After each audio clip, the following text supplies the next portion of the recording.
কি ব্যাপার বন্ধুরা? এইগুলো কি আছে? কে বলতে পারবা বলতো? তাড়াতাড়ি বলো।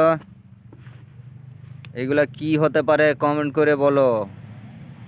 কিসের সামান এইগুলা? এতগুলা সামান কিসের হতে পারে বলো কমেন্ট করে।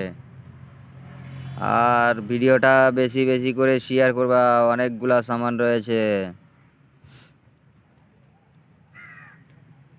কিসের সামান হতে পারে কে জানো? কমেন্ট করে বলবে। এটা কি সামান? কমেন্টের মাধ্যমে বলো। আর চ্যানেলটাকে সাবস্ক্রাইব করতে ভুলবে না। দেখছো এখানে তো, এখান থেকে দেখতে পাওয়া যাচ্ছে যতটুকু, অনেক সামান। তারপরে ওইদিকে আরও আছে। এই যে এর পিছনে অনেক সামান আছে, এইগুলোর পিছনে। চ্যানেলটাকে সাবস্ক্রাইব করবেন অবশ্যই। চ্যানেলটা সাবস্ক্রাইব করতে ভুলবেন না।